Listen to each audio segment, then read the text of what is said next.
Napakagandang awitin, ano? O kay ganda ng salita ng Diyos. Nawa ito ay totoo sa ating lahat sa umagang ito. Sabi ni Voddie Baucham, sabi niya, if a person doesn't love the church, they don't love Jesus. So, kapag daw ang isang tao hindi niya mahal ang iglesia, hindi niya mahal si Jesus. Sa kaparehong pananalita, sinabi ni Earl Blackburn sa kanyang aklat, Jesus loves the church and so should you. Dito natin makikita na sentro sa puso ng Panginoong Jesucristo ang kanyang iglesia. Sinabi nga sa Efeso 5:25, mahal ng Panginoong Hesus ang kanyang iglesia at kanyang ibinigay ang kanyang buhay para dito. Yun po ang pinakamataas na tularan para sa mag-asawa kung paano ang lalaki ay dapat niyang mahalin ang kanyang asawa sa gayong klaseng pagmamahal. Ngunit ito rin ay isang halimbawa sa lahat ng mananampalataya kung paanong minamahal ni Jesus ang kanyang iglesia. Dapat lahat ng mga mananampalataya ay nagmamahal din sa iglesyang minamahal ni Jesus. Ito po'y isang katotohanan na dapat natin palaging pakaisipin. Ang mga mananampalataya ay dapat merong pinakamataas na pagmamahal sa kanyang iglesia kung tunay na minamahal natin ang ating Panginoong Hesukristo. Noong pong nakaraang linggo, ay inumpisahan natin ang pag-aaral sa sulat ni Pablo kay Titus. At nakita natin sa prologue, sa pasimula ng sulat ni Apostol Pablo kay Titus, ang halimbawa ni Titus na isang kaibig-ibig na kasama sa gawain. At yan ay ipinakita ni Pablo na kung meron isang manggagawa kapatid sa iglesia, si Titus ang isang napakagandang halimbawa na dapat tularan. Ipinakita rin sa atin nung nakaraan nating pag-aaral ang puso ni Pablo sa kanyang sariling ministry. At nakita natin kung bakit matagumpay ang ministry ni Apostol Pablo sapagkat maliwanag sa buong kamalayan ni Apostol Pablo na una, siya'y alipin. He is first a slave before an apostle. At ito ay isang napakagandang halimbawa para sa atin. Ito ay ang dapat na kamalayan ng bawat manggagawa o pastor at gayon din ang puso ng bawat mananampalataya sa paglilingkod sa Panginoon. Binigyan ko ng diin nung nakaraang linggo, ang lahat ng mananampalataya ay binigyan ng tinatawag na God-given abilities para gamitin sa iglesia. Ngunit, kinakailangan nating gampanan ang mga tungkulin, mga abilidad na yon sa iglesia na mayroong puso ng isang alipin. Bakit? Sapagkat binabantayan nun ang pagkakaroon ng kapalaluan. Mababantayan tayo na hindi dahil sa abilidad, kung anumang abilidad binigay sa atin, na maaari tayong magmalaki sa mga iyon at magkaroon ng self-reliance lamang, pagsalalay sa sariling mga abilidad at hindi sa Panginoong Hesukristo na nagbibigay ng abilidad.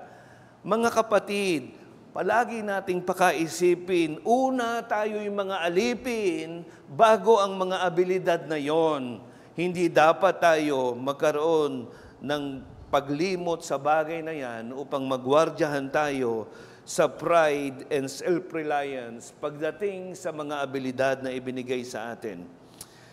Ngayon, as we now continue in the prologue dito sa sulat ni Pablo kay Titus, gusto kong tignan natin ngayon ang pangunahin sa puso ni Pablo na kanyang misyon para sa iglesia at ang paraan kung papaano niya ginagawa, ikikine-carry out ang misyon na ito para sa iglesia.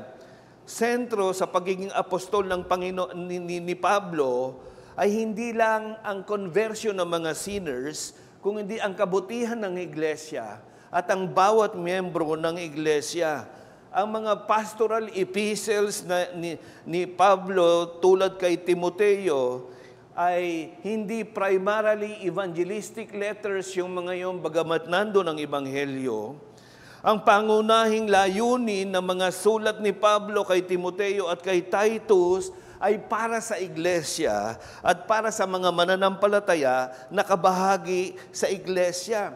Makikita natin kay Timoteo, sa sulat ni Pablo kay Timoteo at kay Tito, ang layunin na ilagay sa ayos ang mga iglesia ng Panginoong Hesukristo at kung ano ang dapat na pag-uugali ng mga miyembro ng iglesia ng ating Panginoong Hesukristo. Sa pamilya at maski na sa harapan ng mundo, ano ang dapat na pag-uugali ng mga kabahagi ng iglesia ng ating Panginoong Hesukristo. Kaya gusto ko munang tignan natin ito. Sapagkat ang sulat na ito ay para sa iglesia at para sa atin ito sa CRBC. Para sa bawat miyembro ng CRBC ang sulat na ito. Gusto kong hukayin natin ang puso ni Pablo na ano ang kanyang hangarin para sa iglesia. Yun din dapat ang magiging hangarin ng bawat isa sa atin bilang kabahagi ng iglesia ng ating Panginoong Hesukristo. Ang mensaheng gusto kong dalhin sa inyo ay ito. As it is the pastor's duty to preach in order to stabilize the faith of believers and grow in the knowledge of the truth, let us all make it our aim to help one another to grow in the faith towards godliness by teaching one another the Word of God. Kung papaanong ang pangunahing tungkulin ng mga pastor ay ipangaral ang katotohanan para sa ikatatatag ng pananampalataya ng mga miyembro ng iglesia, para sa ikalalago ng kanilang kaalaman sa katotohanan.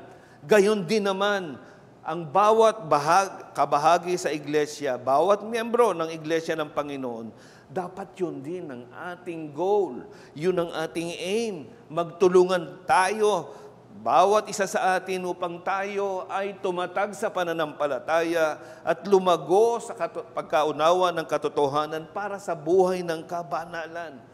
Magturuan tayo ng salita ng Diyos sa isa't isa.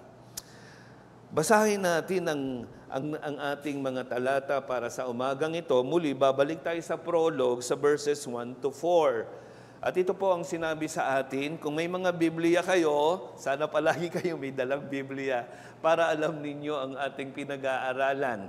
I simply expound the Word of God. You should have the Bible in your own hands as you follow the exposition of God's Word. Si Pablo, na alipin ng Diyos at apostol ni Hesukristo, sa ikasusulong ng pananampalataya ng mga hinirang ng Diyos, at ang kanilang pagkakakilala sa katotohanan ayon sa kabanalan, sa pag-asa sa buhay na walang hanggan, bago pa nagsimula ang mga panahon, ito ay ipinangako ng Diyos na hindi nagsisinungaling, ngunit sa takdang panahon ay ipinahayag sa kanyang salita sa pamamagitan ng pangangaral na sa akin ay ipinagkatiwala ayon sa utos ng Diyos na ating tagapagligtas. Kay Tito, na aking tunay na anak sa iisang pananampalataya, biyaya at kapayapaan mula sa Diyos Ama at kay Kristo Jesus na ating tagapagligtas. Hingin muna natin ang tulong ng banal na Espiritu sa ating pag-aaral. Manalangin po tayo.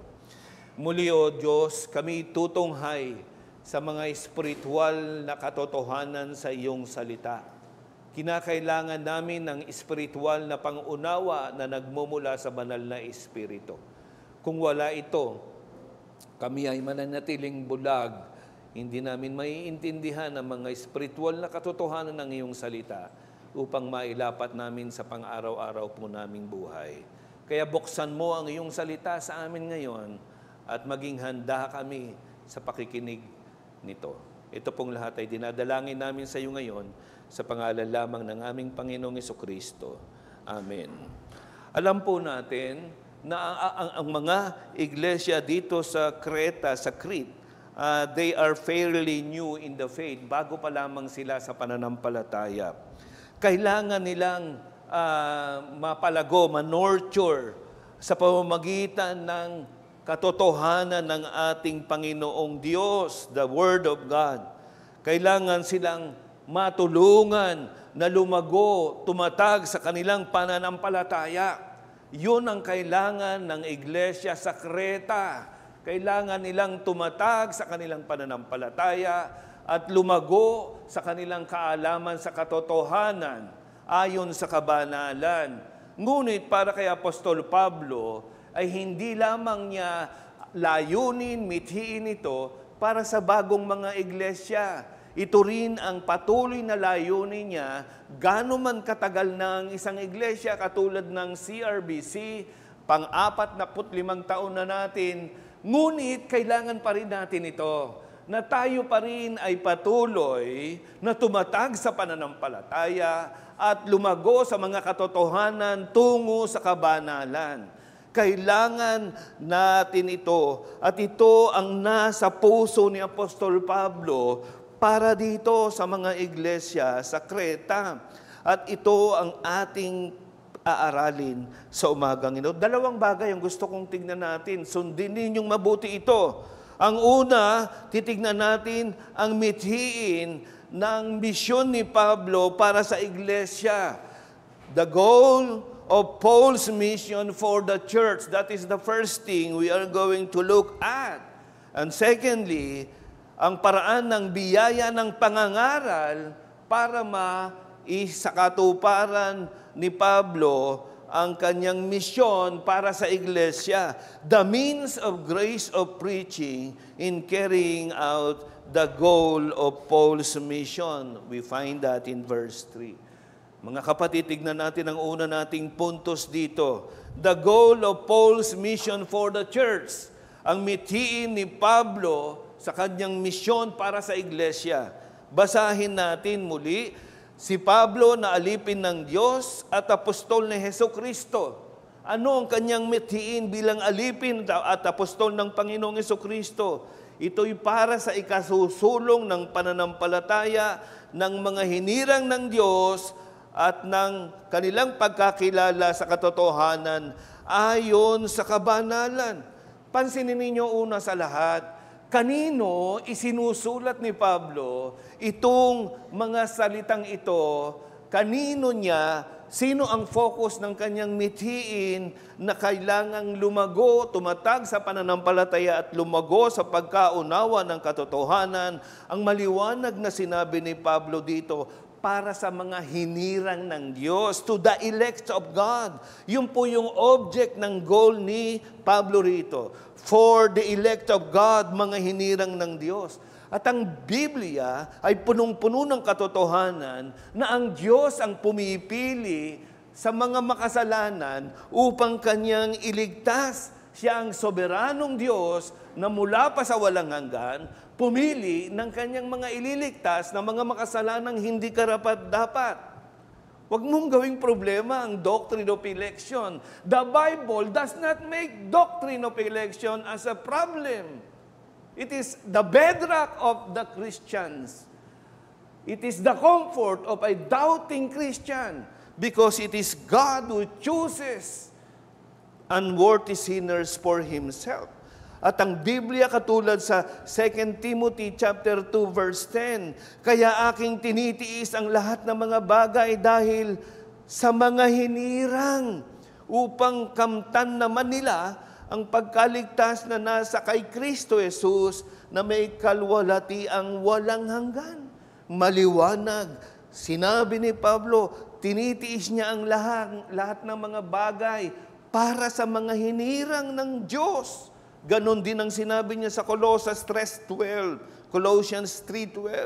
Mga bihis nga kayo, gaya ng mga hinirang ng Diyos. Put on as the elect of God, na mga banal at minamahal na isang pusong mahabagin ng kagandahang loob ng kababaan ng kaamuan ng pagpapahinuhod. At lalo na doon sa pinakatanyag na talata sa Efeso 1:4, ayon sa pagkakahirang niya sa atin, according to the election of God, according to God's choosing before the foundation of the world. Sinabi sa atin, ayon sa pagkakahirang niya sa atin, sa Kanya bago itinatag ang sanglibutan upang tayo'y maging banal at mga walang dungis sa harapan niya sa pag-ibig. Ang mga pinili ng Diyos. Ang tanong, sino ba ang mga pinili? Sino ang mga hinirang ng Diyos? Para iligtas ng Diyos, sino itong mga hinirang? Ang gusto kong sabihin sa inyo, ang Diyos lang ang nakakaalam. Wala tayong marka dito para ma-identify kung sino ang mga hinirang ng Diyos. Ang Diyos ang nakakaalam. Ngunit, nalalaman natin ang mga hinirang kapag tumugon sila sa panawagan ng Ebanghelyo. Lahat ng mga nagsisisi, lahat ng sumasampalataya sa Panginoong Jesucristo, sila ang mga hinirang ng Diyos. Yan ang maliwanag na pagtuturo ng bagong tipan. Those who responded to God's call in repentance and faith through the call of the gospel message, they are the ones who are the elect of God. No one is an elect if he did not repent or believe in the Lord Jesus Christ. Walang pwedeng angkinin niya na siya'y hinirang para iligtas ng Diyos kung hindi siya nagsisisi at sumasampalataya sa Panginoong Jesucristo. Maliwanag ang pagtuturong iyan sa Acts 13:48, sa mga Gawa 13:48. Doon makikita natin, nang marinig ito ng mga hentil, nagalak sila at niluwalhati ang salita ng Diyos. Si Pablo'y apostol sa mga hentil. Ipinangaral niya ang ebanghelyo ng Jesus sa mga hentil. At dito maliwanag na nakita natin, nagalak ang mga nakarinig ng pangangaral ni Pablo sa ebanghelyo ng Panginoong Jesus. Niluwalhati nila ang salita ng Diyos. At anong karugtong? Ang lahat ng mga itinalaga sa buhay na walang hanggan ay sumampalataya. Do you see that? Yung mga pinili niya, yung mga hinirang niya, sila yung sumampalataya. Hindi vice versa. Hindi yung pinili niya lang ang alam niyang sasampalataya. Kung hindi, ang pinili niya mula sa walang hanggan, yun ang mga sasampalataya. Yun ang mga sumampalataya dito. Kaya napakaliwanag na ito. Mga kapatid ko sa Panginoong Jesucristo, ngayon, maski kayo na mga membro ng Cubao Reformed Baptist Church, we can all say, we are God's chosen people. We are God's elect because we responded to the call of the gospel. You repented and you believed the Lord Jesus Christ. I did that as well. And now I can say, I am an elect of God. But praise be to God. Because it's not me. It's not because of me that I believed the Lord Jesus Christ. Hindi dahil sa akin, kaya ako'y sumampalataya sa Kanya. Liliwanagin natin palagi yon. We are saved by grace alone, not of our own works. Remember, pinili niya ang mga makasalanang hindi karapat-dapat. That's you and me. Ikaw yun at ako. Hindi tayo karapat-dapat, pero pinili pa rin niya tayong iligtas at binigyan ng kaloob ng pagsisisi at pananampalataya sa Panginoong Jesucristo. Remember Ephesians 2:8-9, sapagkat dahil sa biyaya ng Diyos, kayo ay naligtas sa pamamagitan ng pananampalataya. At ang kaligtasang ito'y kaloob ng Diyos at hindi sa pamamagitan ng inyong sariling mga gawa. Hindi ito bunga ng inyong mga gawa. Pwede nakatutok sa aking mukha ito eh. Sorry ah. Ganun ko na. Sorry po. Kaya mga kapatid ko kay Jesus, Magpasalamat tayo na sa kabila ng ito tayo hindi karapat-dapat. Binigyan niya tayo ng pagsisisit pananampalataya. At tayo'y maaaring umangkin na pinili tayo para sa kaligtasan kay Kristo Jesus. Ngunit gusto kong hamunin kayo, mga kaibigan. Maging mga bata, makinig kayo. Maging may edad dito, makinig kayong mabuti dito. Kung hanggang ngayon, until now, hanggang ngayon, hindi ka pa rin tumutugon sa tawag ng Ebanghelyo. Hindi ka pa rin nagsisisi at hindi ka pa rin sumasampalataya sa Panginoon. Hindi ka kasali sa mga hinirang ng Diyos para sa kaligtasan. Ngayon ang pagkakataon, iniaalok sa iyo ang imbitasyong sumampalataya kay Jesus. Magsisi ka sa iyong mga kasalanan at manampalataya sa Panginoong Hesukristo. At pag yan ang iyong naging tugon sa panawagan ng Ebanghelyo, maaari mong angkinin, ako'y hinirang ng Diyos para sa kaligtasan. Hanggat hindi iyan ang iyong tugon sa panawagan ng Ebanghelyo, ikaw ay hindi ka bahagi sa hinirang ng Diyos, bagkus ikaw ay nakalaan doon sa mga itatapon sa walang hanggang kaparusahan. Ikaw ay nandoon sa mga who will be thrown into that eternal fire sapagkat hindi ka kasama sa mga hinirang niya para sa kaligtasan. Mga kaibigan, huwag mong palampasin ang pagkakataong ito. Nananawagan sa iyo ang salita ng Diyos. Ito ang oras ng kaligtasan. Ikaw ay manikluhod kay Jesus ngayon. Ikaw ay humarap sa Kanya. Magsisi ka at sumampalataya. Yan ang panawagan sa iyo sa umagang ito. Gayon din makikita natin dito, ano nga ba ang layunin, misyon ni Pablo, mitiin ni Pablo sa mga hinirang ng Diyos. Ito ang makikita natin na dapat nating maging hangarin din. Ito ay upang sila ay tumatag sa pananampalataya at lumago sa kaalaman ng katotohanan kay Kristo. Brethren, ito yung maliwanag na layunin ng mga ni Apostol Pablo, ng mga pastor, na ang bawat isa sa iglesia ay tumatag sa pananampalataya at lumago sa pagkaalam ng katotohanan ng ating Panginoong Jesucristo. And it should be the aim of every one of us in the church. Maliwanag yan sa pagtuturo sa Efeso 4:13 hanggang 16. At sinabi sa atin dito, at binigyan niya ang ilan ng kaloob upang maging mga apostol, ang iba na may mga propeta, at ang iba'y ebanghelista, at ang iba'y pastor at guro, hanggang makamtam natin ang iisang pananampalataya at pagkakilala sa anak ng Diyos at maging ganap ang ating pagkatao ayon sa pagiging ganap ni Kristo. Nang sa gayon, hindi na tayo magiging tulad ng mga batang madaling matangay ng sari-saring aral. Hindi na tayo maliligaw ng mga taong ang hangad ay dalhin tayo sa kamalian sa pamamagitan ng kanilang katusuhan at panlilinlang. Sa halip, sa pamamagitan ng pagsasalita ng katotohanan sa diwa ng pag-ibig, tayo'y dapat maging lubos na katulad ni Kristo, na siyang ulo nating lahat.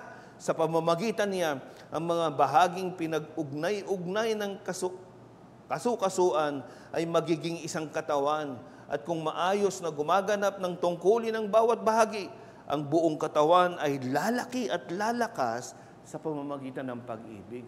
Ito po yung mithiin ng mga pastor at ng mga bawat isang mananampalataya. Lahat tayo ay tumatag sa ating pananampalataya. Lahat tayo ay lumago sa pagkaalam ng katotohanan upang hindi na tayo katulad ng mga taong pag may narinig na bagong aral ay madaling matatangay. Hindi na ganun. Kailangan tayong tumatag sa mga katotohanan. Mga kapatid, yan ang ating dapat na mitiin din. Tayo'y tumatag sa pananampalataya. patuloy na lumago sa katotohanan ng ating Panginoong Jesucristo. We are not saved just for the sake of being saved only. We are to grow, we are saved to grow in faith and in the knowledge of the truth. Yan ang dapat nating pakaisipin. Si Apostol Pablo, yan ang kanyang misyon, yan ang kanyang mithiin sa mga mananampalataya sa iglesia, na sila'y tumatag sa pananampalataya at sila ay lumago sa pagkaunawa ng katotohanan. Ang mga hinirang po, yan ang layunin para sa kanila. Ang nagliligtas na pananampalataya ay lumalagong pananampalataya. At ang paraan para lumago tayo, tumatag sa pananampalataya, ay lumago tayo sa kaalaman ng katotohanan. Kaya ang hamon sa atin mga kapatid dito, kailangan maging masibag tayo mga estudyante ng salita ng Diyos. Kung gusto nating lumago at tumatag sa pananampalataya, we must be men and women who are diligent students of God's Word. Kaya nga pagyamanin natin ang salita ng Diyos sa atin, that is the way to be strengthened in the faith and grow in our knowledge of the truth of our Lord Jesus Christ. Kaya sinabi ni Pablo sa Kolosas 3:16, ang salita ni Kristo, hayaan ninyong lubusang manatili sa inyong puso, yumaman, sumagana sa inyong puso. Lahat tayo dapat ganon, na tayo'y mitiing lumago sa mga salita ni Kristo. Anong sinabi ni Apostol Pedro in 1 Peter chapter 2 verse 1 and 2? Kaya nga, talikuran na ninyo ang lahat ng kasamaan, ang lahat ng pandaraya, pagkukunwari, pagkainggit at paninirang puri. Gaya ng sanggol, ito yung tungkulin ng mga hinirang. Gaya ng sanggol, kayo'y manabik sa dalisay na gatas na espiritual, sa makatuwid ng salita ng Diyos, upang lumago kayo sa pananampalataya hanggang makamtan ninyo ang ganap na kaligtasan.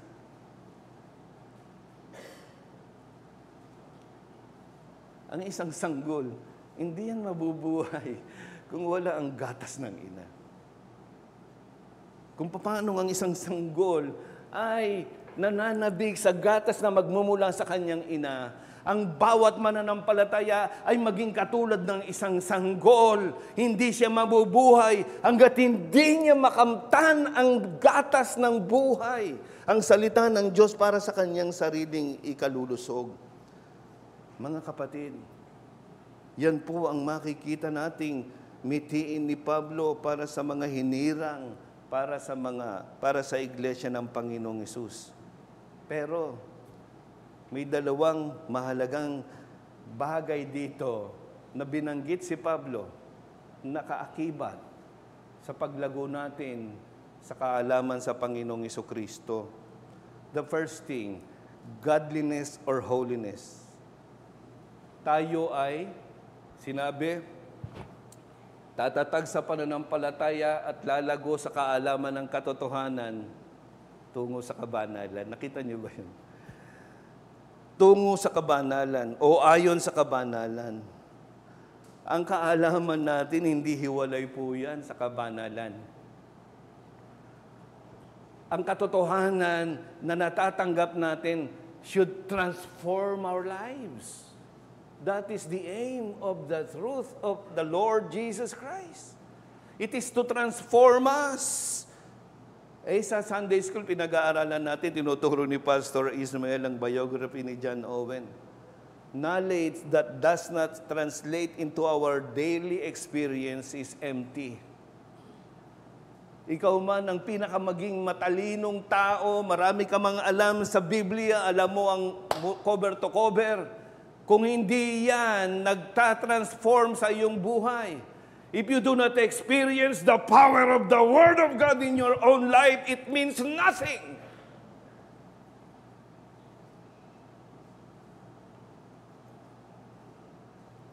Pagkaalaman lang yan. Bagsak ito sa pamantayan ng nagliligtas na pananampalataya. Dahil ang nagliligtas na pananampalataya ay nagbabago ng isang makasalanan. See, the end of growing in knowledge of the truth is to be more like our Lord Jesus Christ. Yun yung goal, mitiin, kung bakit tayo gusto nating lumago sa katotohanan ng ating Panginoong Jesucristo. It is to live godly. Theology is nothing if it does not transform our lives into godliness. Huwag nating hayaan yung caricature ng mga Reformed Baptist. Yun yung caricature, palagi ko nababanggit yun. Ang sabi nila, ang mga Reformed Baptist, binanggit kanina ni Kuya Maki yan eh. Maraming alam eh. Maalam masyado. Ang mga Reformed Baptist, yung caricature niya, malaking ulo, maliit na katawan. Puro knowledge, very little in practice. Hindi nakikita sa kanilang buhay. And I hope we are not that kind of a Reformed Baptist. Kailangan, kung gaano rin kalaki ang ulo natin sa kaalaman, ganon din kalusog ang ating katawan. Knowledge puffed up, love edifies. Kaya dito makikita natin ang sulat ni Pablo kay Timoteo, ang sulat ni Pablo kay Tito, ito ay upang tumibay sa katotohanan ng mga mananampalataya at matuto sila kung paano mamumuhay sa mga katotohanan iyon. Tanungin ko kayo mga kapatid, isang pamamanhikang tanong sa bawat isa sa inyo. Now ask yourselves about this. Am I being transformed by the truth? Binabago ba ako ng katotohanan na naririnig ko? Ginagawa ba niya akong katulad ni Kristo sa aking karakter dahil sa katotohanan ng naririnig ko? Kung hindi, kapatid, you are missing what you are supposed to be as an elect of God. Hinirang ka para lumago sa kabanalan, hindi lang sa kaalaman, kundi sa kabanalan. But kung hindi nangyayari, you're missing the point. Examine your own heart. Am I really an elect of God? Bakit hindi ako lumalago sa kaalaman tungo sa kabanalan? How many years have you been a Christian now? Anong transformations na ang nangyari sa iyo? Have you been more loving? Have you been more forgiving? Have you been more exercising self-control in your life? Have you been more patient now? Ikaw ba ay lumalago ng gusto? Have you been more humble rather than proud? Mga pagbabago dahil sa katotohanan ng Panginoong Jesucristo. That is the first thing. Hindi natin maihiwalay ang pamumuhay ng kabanalan sa paglago sa katotohanan. Sa paglago sa katotohanan, dapat ito ay ayon sa kabanalan. Ang pangalawa, na kaakibat ng ating paglago sa kaalaman ay yung pangako ng buhay na walang hanggan sa katotohanan. Yun yung blessed hope natin sa katotohanan. Sinabi sa atin sa verse 2, sa pag-asa sa buhay na walang hanggan, bago pa nagsimula ang mga panahon, ito ay ipinangako ng Diyos na hindi nagsisinungaling. Ito yung pangako ng Diyos sa kanyang salita, ang buhay na walang hanggan kay Kristo.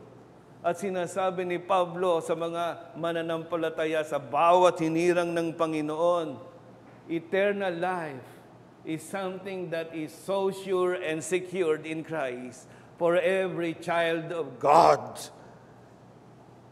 For God so loved the world that He gave His only begotten Son, that whosoever believes in Him should not perish, but have eternal life. Tingnan ninyo, pansinin ninyo, kailangan banggitin ni Pablo ang veracity, ang katibayan, ang katotohanan ng salita ng Diyos na hindi ito nagsisinungaling. He cannot lie. Gusto ni Pablo na makasiguro tayo sa pangako ng Diyos na merong buhay na walang hanggan sa bawat na kay Kristo. Na wag nating ipagdudahan yan for the simple reason, God cannot lie. If He says, you have eternal life because you are in Christ, then you have it.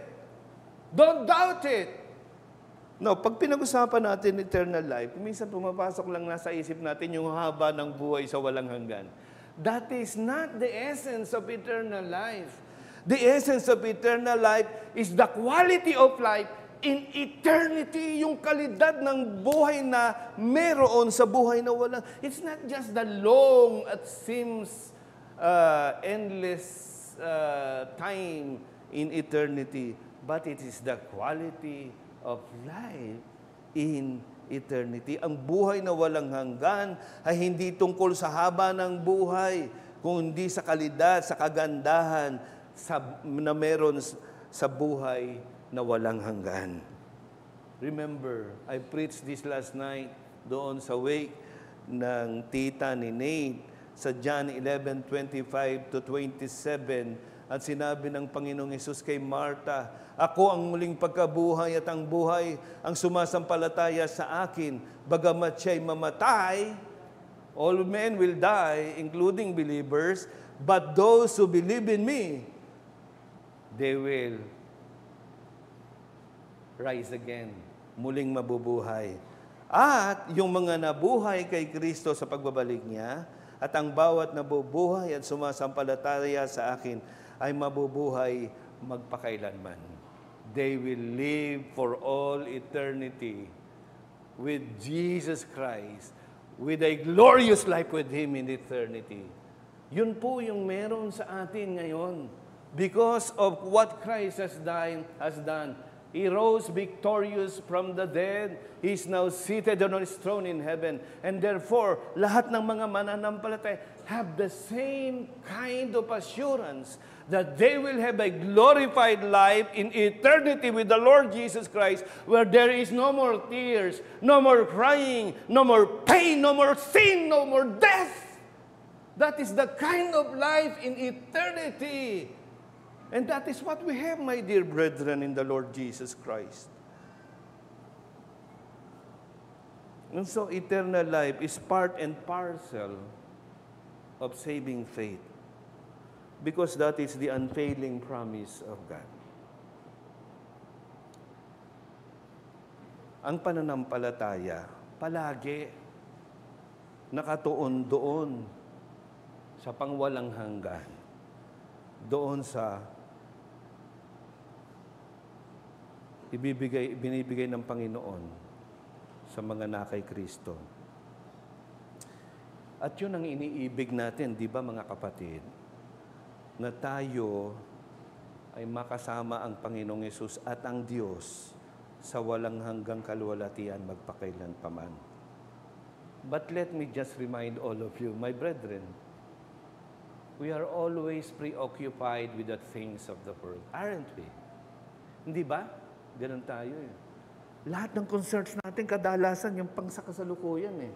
What we are going to eat, our family, our work, everything, what we are going to have in this life. And sometimes, even yung mga matitinding sinasapit natin, mga problema, nadidepress tayo as though there is no more future for all of us. Now we are forgetting one thing. We have a glorious, everlasting life in the Lord Jesus Christ.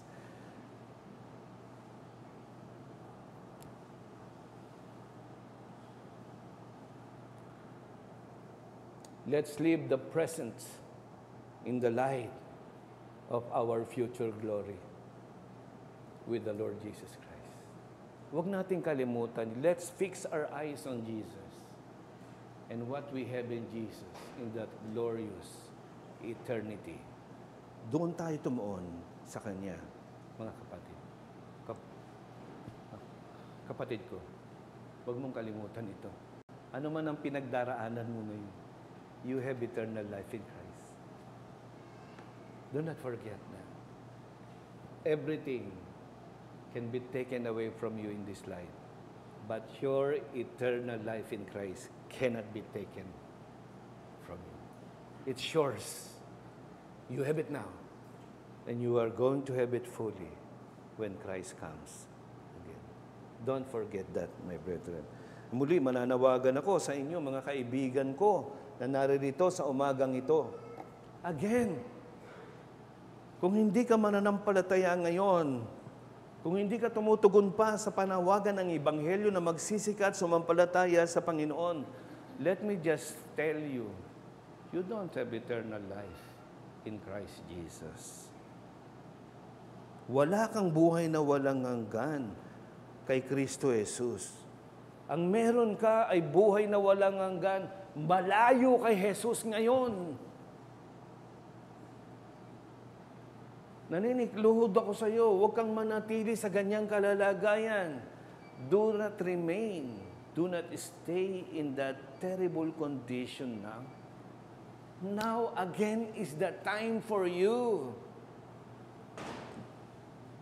There is an eternal weight of glory awaiting for all those who believe in the Lord Jesus Christ. Right now, it will be yours if you will repent and believe in the Lord Jesus Christ. Don't waste your opportunity right now. Huwag mong sayangin ang pagkakataon ngayon. Ngayon ng panahon, pag narinig mo ang tinig na paanyaya sa iyo, huwag mong patigasin ang iyong puso. Suko mo ang puso mo kay Kristo. Siya ang iyong maging Panginoon mo at tagapagligtas sa iyong buhay. Ito po ang dalawang napakahalagang kabahagi ng tunay na lumalagong pananampalataya. Godliness and eternal life. My brethren, do not forget that. Ito ang misyon ni Apostol Pablo bilang apostol. Ang mga hinirang ay tumatag sa pananampalataya at lumago sa kaalaman ng katotohanan tungo sa kabanalan at lalong maging sigurado sa pag-asa na maluwalhating buhay sa walang hanggan. Nais ni Pablo yan na idikdik. Huwag niyong kalilimutan kung bakit ako naririto bilang apostol. Ang aking mithiin, kayo'y lumago sa katotohanan, kayo'y maging banal lalo maging katulad ni Jesus, at kayo'y lalong yumakap, maging sigurado sa pangako ng buhay na walang hanggan kay Kristo. Finally, and the last question is this: ano ang paraan na ipinagkatiwala ng Diyos kay Apostol Pablo at sa lahat ng mga pastor para matupad ang mithiin na ito? Ito ang paraan ng biyaya ng pangangaral. Yan ang maliwanag na sinabi niya sa versikulo 3. Ngunit sa kaniyang mga panahon ay ipinahayag ang kaniyang salita sa pangangaral, by the means of preaching. We see that Peter preached the first message of the gospel at the day of Pentecost, and 3,000 souls were saved. It is through preaching that men and women are called to be saved in the Lord Jesus Christ. It is through preaching that the believers are more edified and sanctified. Through preaching, yan ang itinakda ng Diyos. Sinasabi sa atin, preaching is God's appointed means to reveal His Word. At si Pablo, sinugo siya upang precisely just here to preach the Word of God. But preaching, gusto kong bigyan ng diin ito, preaching not through video, not through online, but in person. Preaching in person. That is what we find in the Bible. They don't have internet. They only listen to the in-person preaching. And when they hear the preaching, God moves in a mysterious ways to those who listen to the actual preaching of God's Word. Faith comes by hearing, and hearing the words of Christ. We sit down before the preaching of God's Word, and when we hear it, we see the power of Christ working by the Holy Spirit in those who listens to the preaching. Preaching is the means, yun ang itinakda ng Diyos upang tayo ay lumago sa pananampalataya, lumago sa kaalaman ng mga katotohanan. Kaya sinabi ni Pablo kay Timoteo sa 2 Timothy 4:1, 1 and 2, sa harapan ng Diyos at ni Kristo Jesus na siya nga hatol sa mga buhay at sa mga patay at sa pamamagitan ng kanyang pagpapakita at sa kanyang kaharian ay inaatasan kita. Ipangaral mo ang salita. Magsikap ka sa kapanahunan at sa di kapanahunan. Magtuwid ka, manaway ka, mangaral ka na may buong pagtitiyaga at pagtuturo. Sa konteksto ng iglesia, si Timoteo, mangaral siya sa lahat ng panahon sa iglesia upang in season and out of season, gamitin niya ang pangangaral para sa ikatatatag ng pananampalataya at ikalalago sa pagkaalam ng katotohanan ng mga hinirang ng ating Diyos. Siyempre, pwedeng gamitin ng Diyos ang ibang mga paraan. God can use other means, such as your own personal reading, pwede niyang gamitin yan. Your own personal devotion to God, pwede niyang gamitin yan. Pero gusto kong paalala sa inyo sa Biblia, the primary means God provided for us to hear the Word of God is through the preaching of a person sent by God.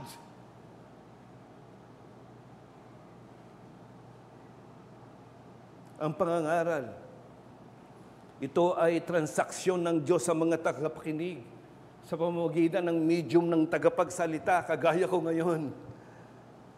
Tagapagsalita ng kanyang mga katotohanan para sa mga mananampalataya sa iglesia.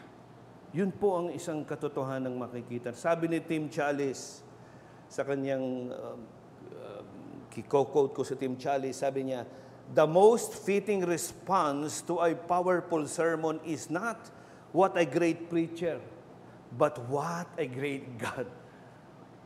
Hindi yung nangangaral ang inyong tignan. Tignan ninyo ang Diyos na ipinangangaral ng isinugo.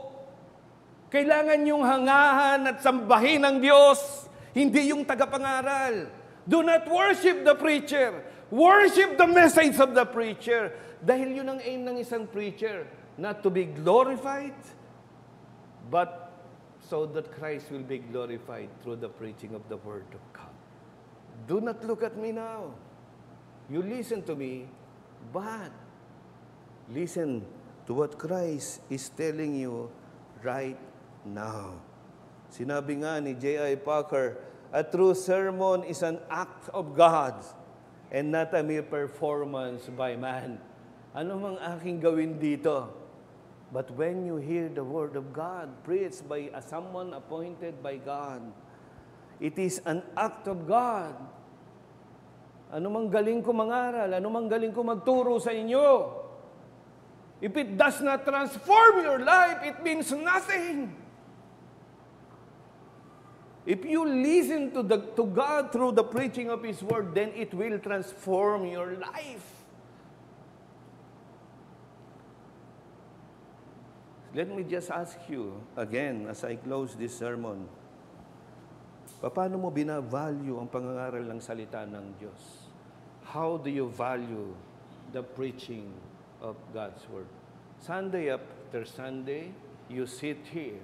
What do you do when the Word of God is preached before your hearing?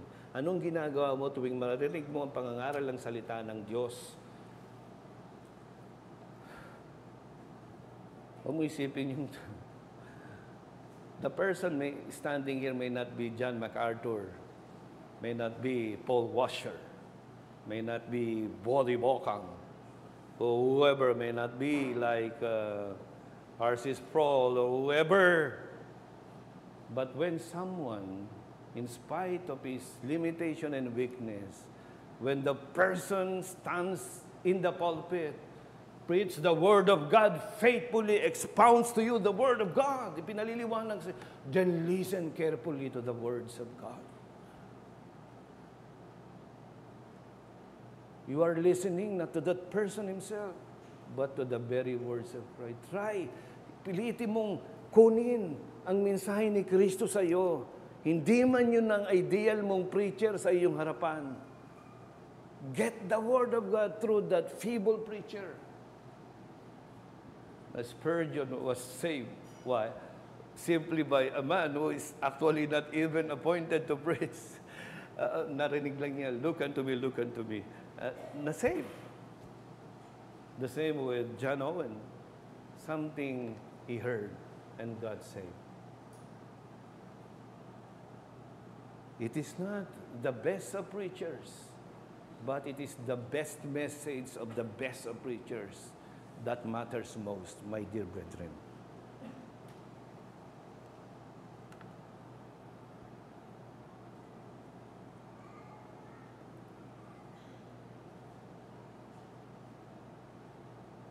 As a man standing to you this morning, isang taong nakaharap sa inyo, I'm talking to you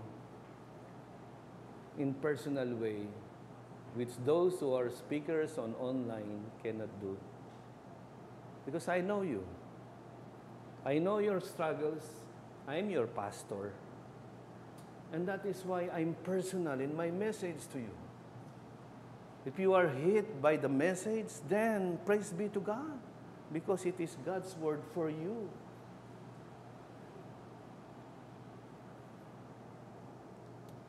Ang tanong ko ulit sa iyo, where are you every Lord's Day? When there is preaching of God's word in every worship service. Anong priority mo? Do you long? Do you anticipate? Every Sunday, I'm going to hear the preaching of God's word. No matter who is preaching there. As long he is sent by God and faithfully preaches the word of God, I long to listen so that I can grow in my faith and knowledge of the truth of the Lord Jesus Christ. Don't miss the Lord's day, my brethren. Do not make it a habit to be absent in the Lord's day, in the gathering of God's people. Use every means, gamitin mo ang bawat paraan upang ikaw ay tumatag sa pananampalataya at lumago sa katotohanan. Let us be transformed by the truth of our Lord Jesus Christ. Now, ito yung concern ni Apostol Pablo para sa mga mananampalataya sa Kreta, para din sa atin. Should not this be our concern as well? Hindi ba dapat ito rin ang concern natin? Tayo'y binigyan ng kaloob ng Diyos. Hindi ikaw hindi ikaw ay isang pastor, hindi ka tagapangaral. But you have also the means to encourage one another by the Word of God. Let us proclaim the truth of God to one another. That's also a means to grow in our faith and knowledge of the truth of our Lord Jesus Christ, so that all of us can grow in godliness and holiness as well. That should be our aim, my brethren. That should not only be the aim of the pastor, but the aim of each one of us. Let us grow together. The church is the institution to promote this kind of goal. Ang mga hinirang ay miyembro ng iglesia.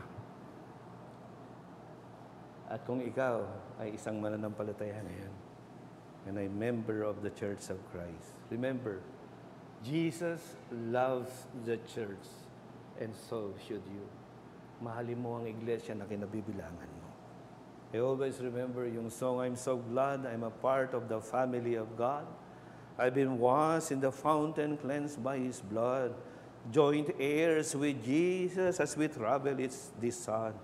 For I'm a part of the family of God, the church. Again, let's grow together in faith and knowledge of the truth, in godliness and eternal life. Let's pray. Lord, salamat po sa mga salitang pinapaalala mo sa amin sa umagang ito, bagamat kami nasa prologue pa lamang, nasa simula pa lamang ng sulat ni Pablo kay Tito, napakalalalim ng aming mga maaaring matutuhan, matunghayan dito. Nawa ang iyong salita maging sentro ng buhay namin bilang iglesia. At maging mithiin hindi lamang ng pastor, kundi ng bawat isa na kami ay tumatag sa pananampalataya at lumago sa kaalaman tungo sa kabanalan at sa buhay na walang hanggan. Nawa ito ay gawin namin, Panginoon, para sa bawat isa. Mithiin na dapat namin tupdin sa aming sariling mga puso. Muli kami dumadalangin para sa mga kaibigan namin na nandito sa pagtitipon namin sa umagang ito. Maging bata man o matanda, O Diyos, ipakita mo sa kanila ang pagtugon ng panawagan ng Ebanghelyo ng pagsisisi at pagsampalataya sa Panginoong Jesucristo.